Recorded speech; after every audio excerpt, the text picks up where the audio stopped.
ወንድሞቼ እንዴት ናችሁ? እህቶቼም እንደዛው ዳና ናችሁልኝ? እናንተ ጋር ከደረሰ ለ50 ሰው ሼር አድርጉልኝ፣ ኮፒ ሊንክ አድርጉልኝ። ከዚህ ቀደም ሼር ያረኳቸውንም ቪዲዮዎቹንም ሁሉ እንደዛው ተባረኩ። እውነት እናውራ ብዬ አስቤ ነው። እውነትን ከውሸት ጋር አንደባልቅ። ሐቂቀተን እውነት መቼም ከውሸት ጋር መደባለቅ ኃጢአት ይሆንብኛል ብዬ ፈራሁ። በቁርአን ውስጥ የተገለጠ ዒሳና በኪታብ አልሙቀደስ ወይም በመጽሐፍ ቅዱስ ውስጥ የተገለጠው ዒሳ አንድ ናቸው ወይ ብለን ስንል በቁርአን ውስጥ ተገለጠ የሚባለው ዒሳ እናቱ ማርያም የአሮን እህት ወይም ደግሞ የሃሩን እህት ነች። ቁርአን ያ ኡክተ ሃሩና ማ ካነ አቡክ ወምርዐ ሰውዒ ወማ ካነት ኡሙክ በግያ፣ የአሮን እህት ሆይ እናትሽ እንደዚሁ መጥፎ ሰው ወይም አባትሽ እንደዚሁ መጥፎ ሰው አልነበረም፣ ይህን ክፉ ነገር ከየት አመጣሽብኝ ብሎ ሲጠይቁ የመጽሐፍ ቅዱሱ ዒሳ እናቱ የአሮን ወይም የሃሩን እህት አይደለችም። ስለዚህ አንድ ሊሆኑ አይችሉም ማለት ነው። ሁለተኛ ሱረቱል መርየም ምዕራፍ 19 ከቁጥር 21 ጀምሮ ሲነበብ ወደ ታች እያነበባችሁ ስትሄዱ ወደ ትምር ዛፍ ስር አስጠጋትና ያ ወይለታኒ አለች እና የት ነው የወለደችው? በትምር ስር ውስጥ በትምር ስር ትምር ጀለት ደሰጀ። የመጽሐፍ ቅዱሱ ዒሳ ግን በበረት በላም በረት እንደተወለደ ቀደምት ከቁርአን በፊት የነበረው መጽሐፍ ስለ ዒሳ አወላለድ ያስቀምጣል። አንድ ሊሆኑ አይችሉም። የቁርአኑ ዒሳ ሙስሊሞቹ ሲሰብኩ አልሞተም ብሎ ይሰብኩታል። ተወሰደ እንጂ በረፈአሁ ላሁ ኢለይህ የቂና ይላሉ። ነገር ግን እሱንም ደግሞ በትክክል ካየነው ሌላው ጽንፍ ይዘዋል። አልሞተም ነው በቃ። ኖርማሊ ሙስሊሞች ዒሳን አልሞተም ብሎ ይሰብካሉ። ይሁን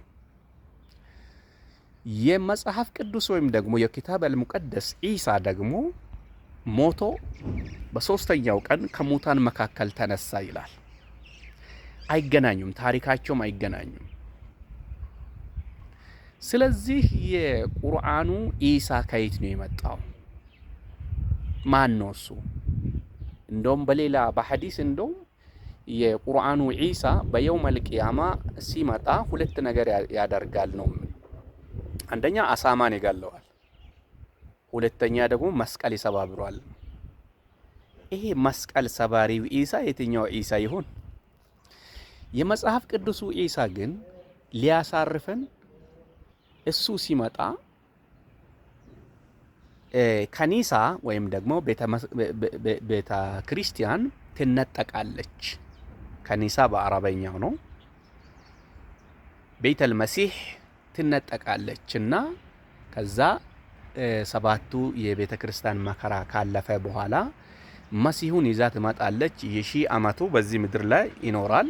ከሱ ጋር ትነግሳለች ቤተ ክርስቲያን። ሲመጣ የሰላም ዓለም ይሆናል። ከዛ በኋላ ሁለተኛ ጡሩምባ ሁለተኛ መለከት ሲነፋ የሚሆነውን ታውቃላችሁ። በሁለተኛ መለከት ፍርድ የነጭ ዙፋን ይዘረጋል፣ ወንበሩ ይቀመጣል፣ ለፍርድ ይቀመጣል። ከዛ በጎቹንና ፍየሎቹን ለይቶ በጎቹን ወደ አዲሲቷ ኢየሩሳሌም፣ ፍየሎቹ ደግሞ ወደ ዘላለም ኢቶን እሳት ይጥላቸዋል። ሲመጣ በሺው ዓመት ደግሞ ሲመጣ አሳማን አይገልም፣ መስቀሉን ደግሞ አይሰብርም።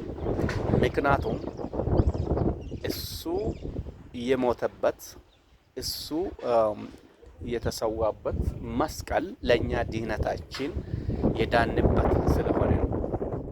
ተረዳችሁኝ? ስለዚህ የተለያዩ ይሆናሉ። ትልቁ ነገር መስቀል ላይ ትኩር ብላችሁ ካያችሁ የመስቀሉ ቃል ለኛ ድህነታችን እንደሆነ በቆሮንቶስ ላይ ይናገራል። የመስቀሉ ቃል ክርስቶስ ነው። የመጽሐፍ ቅዱሱ ዒሳ ነው። የቁርአኑ ዒሳ ግን ተደብቆ የተወሰደ ሞትን የፈራ ማን ነው? እሱ መልሱ እናንተ ዘንዳ ነው። በዚሁ እግረ መንገድ ክርስቶስ ኢየሱስ ሞቶ ከሙታን መካከል የመጽሐፍ ቅዱሱ ኢየሱስ ሞቴን ተቀበለ፣ ከሙታን መካከል ተነሳ፣ እነሆም ደግሞ እኔም እነሳለሁ፣ በኩር ነውና።